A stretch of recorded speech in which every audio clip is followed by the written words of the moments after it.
हर हर महादेव, जय माता दी। दुर्गा अष्टमी का व्रत आ गया है। आइए जानते हैं संपूर्ण जानकारी दुर्गा अष्टमी से संबंधित।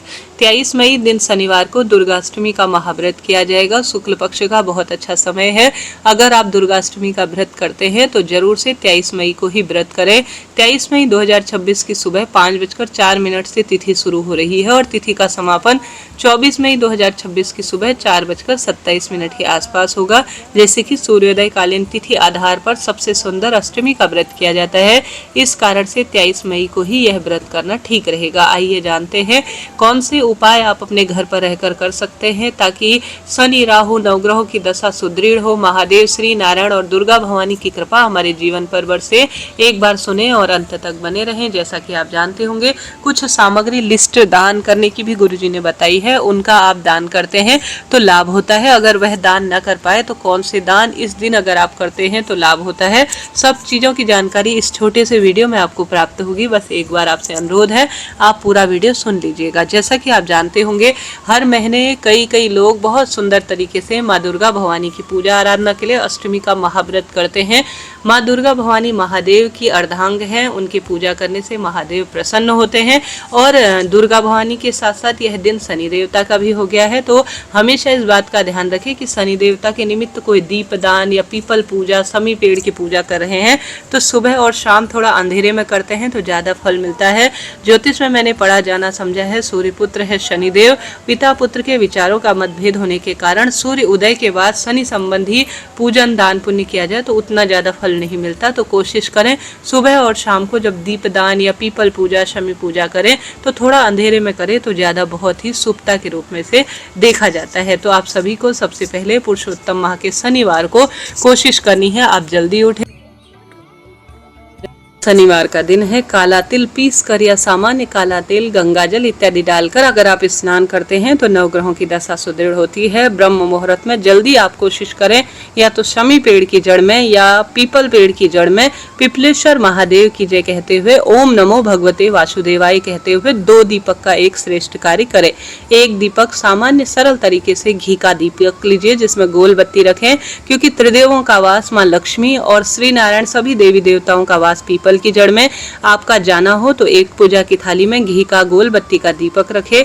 एक दूसरा दीपक सरसों के तेल का रखें या तिल के तेल का प्रयोग कर सकते हैं और उसमें काला तिल मिलाएं। जल का लोटा अपने साथ लें और जल के लोटे में काली मिर्च आप डाल लीजिए। महीने में एक बार अगर कच्चे दूध में जल के लोटे में डालकर काली मिर्च डाली जाए और काला तिल डालकर और एक दुर्वा डालकर पिपलेश्वर महादेव की जय कहते हुए शनिवार के दिन पूर्व या उत्तर दिशा की ओर मुख करते हुए पीपल वृक्ष को सींचा जाए ना तो घर में कोई बड़ी बीमारी प्रवेश नहीं करती। तो आपका एक भी रुपया खर्च नहीं होना। जल का लोटा घर के सदस्यों के हाथ का स्पर्श करा दीजिए और जल के लोटे में कच्चा दूध, एक काली मिर्च, काले तिल और दूध डालकर आप पवित्र, पावन और अपने आप में पीपल वृक्ष की जड़ में समर्पित करें और 2 दीपक लगाएं। एक काला तिल डालकर सरसों का, एक सामान्य घी का दीपक लगाएं। इससे कल्याण होना निश्चित है। तो यह पहला उपाय करें। पीपल वृक्ष की पूजा परिक्रमा करें, अनंत लाभ होता है। दूसरा सबसे सरल कार्य जो कि दान के रूप में है, जिसमें गुरुजी बताते हैं, जैसे कि दुर्गा अष्टमी का दिन है, आप सभी जो है इस दिन अर्थात 7वें दिन या 8वें दिन, जो भी आपकी इच्छा है, जिस भी स्वरूप में मानते हैं, परंतु दान के हिसाब से अभी 7वां दिन ही चल रहा है, तो तांबे के दिए में घी भरकर दान करने को गुरुजी बताते हैं। उनके इंस्टाग्राम, यूट्यूब आईडी सब में ये दिया रहता है। आप सभी को वही बता रही हूँ। 7वें दिन जो गुरुजी बताते हैं वह तांबे के दिए में घी रखकर दान करने का बताते हैं। तो आपकी इच्छा है आप तांबे के दिए में किस स्वरूप में, ज्यादा कम जिस भी तरह से हो, श्री नारायण या महादेव के मंदिर में दीप दान रूप में करके आए, या घी में रुई की बत्ती रखकर किसी भी स्वरूप में या किसी भी तरह से अपनी इच्छा शक्ति सामर्थ्य अनुसार कम ज्यादा दान जरूर कर आए। अब गुरुजी ने तो यह बता दिया कि घी जो है किसी भी तांबे के दिए में दान कर आए, इसका श्रेष्ठ परिणाम है। परंतु आप चाहें तो शनिवार का दिन है, घर के सदस्यों के हाथ का स्पर्श कराकर जूता दान कर सकते सकते हैं। जूता गर्मी से राहत भी दिलाता है। जो भी जिसके पास भी जूते नहीं हैं, खरीदिए काले नीले रंग के। घर के सदस्यों का हाथ का स्पर्श करें, इससे नवग्रहों की दशा खुद ही सुदृढ़ हो जाएगी और महादान हो जाएगा। जो भी व्यक्ति जूते पहनेगा ना, आपको लाख दुआएं देगा। भले ही आप पंडित जी को दीजिए या गरीब निर्धन को जूते पहना दीजिए। समझ लीजिए अकाल मृत्यु, दुर्घटना, शनि राहु बाधा इत्यादि से आपको मुक्ति मिलेगी। आप चाहें तो 1.25 किलो या आप जो है 33 मुट्ठी उड़द की दाल भी दान कर सकते हैं। इसका वर्णन ज्योतिष और अन्य धार्मिक किताबों में मिलता है। तो आप 33 मुट्ठी उड़द की दाल या 33 मुट्ठी काला तिल या 33 दाने काली मिर्च या 33 दाने लौंग या 33 बैगन, 33 की संख्या में आप कुछ भी दान कर सकते हैं। कई लोग इसमें छाया दान भी करते हैं, जैसे कि सरसों के तेल को पीतल या तांबे के जो है बर्तन में रखते हैं, कटोरे में, उसमें अपना मुख देखते हैं। इससे शरीर के जो रोग होते हैं उस तेल में समाहित हो जाते हैं। उसे किसी शनि मंदिर में छाया दान के रूप में दान कर आते हैं। तो अधिक मास का यह महादान होगा और इससे आपके रोग दोष कष्ट संकट पीड़ा मिट जाएंगी। तो यह सरल कार्य करें। इसके साथ साथ गुरुजी बतलाते हैं, आपके घर पर जो शिवलिंग है ना, तो शनिवार के दिन काशी विश्वनाथ भगवान का नाम लेकर शिवलिंग पर सरसों का तेल जरूर चढ़ाएं। तेल जब चढ़ाएंगे काशी विश्वनाथ भगवान का नाम लेकर, तो शिवलिंग पर त्रिपुंड बनाए, अर्थात 3 लाइन शिवलिंग पर खींच दीजिए। फिर अपनी अनामिका उंगली अर्थात रिंग फिंगर रखकर अपनी मनोकामना आप बोल दीजिएगा। बहुत सरल उपाय है, घर पर भी किया जा सकता है, महादेव के मंदिर में भी किया जा सकता है। अकाल मृत्यु, दुर्घटना, बार बार वाहन खराब होते हैं, शनि राहु संबंधी कोई परेशानी है, तो उनके लिए यह कार्य, यह दान और यह जो कार्य है वह लाभ ही लाभ देते हैं। बात कर लेते हैं दुर्गाष्टमी के दिन व्रत पूजन उपाय इत्यादि के बारे में। देखिए, आप सभी जानते होंगे महादेव और माँ भगवती एक ही हैं, और माँ भगवती अर्थात माँ गौरा का स्थान, माता रानी का जो हस्त कमल कहा गया है उसके ऊपर ही शिवलिंग विराजमान है। अपने घर पर माँ दुर्गा भवानी की आप दुर्गा चालीसा का पाठ करें। दुर्गा भवानी के निमित्त लाल कलावा का बाती या सामान्य जैसा भी आपके पास है लंबी बत्ती का लौंग का जोड़ा रखकर आप सभी माता रानी को दीप दिखाएं। माता रानी को लाल चुन्नी, सुहाग सामग्री, वस्त्र इत्यादि समर्पित करें। माता रानी को खीर बहुत प्रिय है, गुड़ चना इत्यादि का भोग लगाएं। और जो आपसे प्रबंध हो, पूड़ी इत्यादि, हलवा इत्यादि का, नारियल इत्यादि जो माता को प्रिय है, इन चीजों को आप माँ भगवती को समर्पित करें। दुर्गा चालीसा, दुर्गा सप्तशती इत्यादि का भी पाठ करते हैं, तो यह भी लाभ तो देता ही है। इस तरह से मैंने आपको ये बात बताई कि कैसे आपको दुर्गा भवानी के निमित्त कार्य करना है।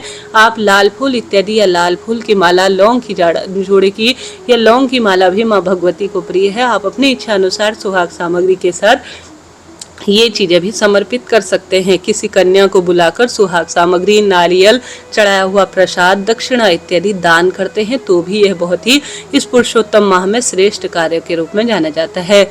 मैं हमेशा हर दिन आपको ये बताती हूँ कि इस अधिक मास में आप श्री नारायण की प्रसन्नता के लिए ज्यादा कुछ नहीं कर पा रहे हैं, तो अपने घर पर तुलसी की लकड़ी को किसी कच्चे सूत में डुबोकर, किसी घी में डुबोकर या कच्ची रुई में डुबोकर ओम नमो भगवते वासुदेवाय या ओम श्री विष्णवे नमः करते हुए आप अपने घर के मंदिर में जरूर से तुलसी की लकड़ी का दीपदान करें।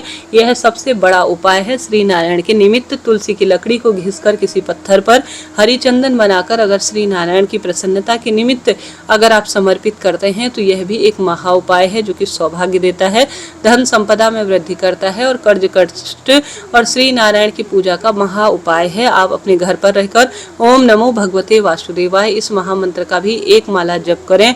पुरुषोत्तम भगवान की जय कहते हुए दिव्य कथाओं का रसवादन करें। आंवला, बड़, पीपल, बेलपत्र इत्यादि वृक्ष का सिंचन करें। हनुमान मंदिर में हनुमान चालीसा पढ़ सकते हैं और साथ के साथ निर्धन गरीब जनों को ज्यादा से ज्यादा मदद करें, क्योंकि न्याय और कर्म के देवता हैं शनिदेव, वह आपकी कामना तुरंत ही सिद्ध करेंगे। बहुत सरल उपाय है और साथ के साथ कार्य की सिद्धि के लिए कहा गया है। तो आप ज्यादा से ज्यादा अन्नदान, जलदान, सरसों के तेल इत्यादि का दान करें, हर परेशानी से मुक्ति मिलेगी। एक सरल उपाय और गुरुजी बताते हैं, वह कहते हैं या तो लाल चंदन या शहद, जैसे कि माँ भगवती को शहद बहुत प्रिय है, तो या तो आप लाल चंदन ले लीजिए या शहद ले लीजिए और अपने साथ एक लाल फूल और एक चावल का दाना हर अष्टमी पर नियम बना लीजिए। घर के मंदिर में या महादेव के मंदिर में आप करेंगे ही करेंगे। अपना नाम गोत्र बोलकर पूर्व या उत्तर दिशा की ओर मुख करते हुए शिवलिंग पर साधारण सरल तरीके से जल चढ़ाएं। उसके बाद आप सभी शिव शक्ति की जय, माँ भगवती महादेव की जय कहते हुए, आप सभी जानते होंगे जो माता रानी का हस्त कमल है उस पर शहद का लेपन या लाल चंदन का लेपन करें और शिवलिंग पर भी लाल चंदन या शहद का लेपन अष्टमी के दिन करना चाहिए। उसके बाद एक चावल का दाना और एक जो आप लाल फूल लेकर गए हैं शिवलिंग को स्पर्श कराकर माता अशोक सुंदरी को स्पर्श कराकर माता रानी के हस्त कमल पर चढ़ा दीजिए। बहुत सरल उपाय है। अगर आप 4-5 अष्टमी पर भी यह उपाय करते हैं तो लाभ तो होता ही है। इस तरह से मैंने आपको बात बताई। वीडियो उपयोगी रहे हों तो राधे राधे लिखें। कोई प्रश्न हो तो पूछ सकते हैं। आपका अपना चैनल है। जय श्री कृष्ण जी। श्री शिवाय नमस्तुभ्यम। कैसा लगा वीडियो यह भी जरूर बताइए। कोई प्रश्न हो तो भी पूछ सकते हैं। हर हर महादेव। सरसों के तेल का दीपदान पीपल वृक्ष की जड़ में सुबह शाम कम से कम तो कर ही दीजिएगा। शमी पेड़ की जड़ में भी कर सकते हैं। इच्छा आपकी है। राधे राधे।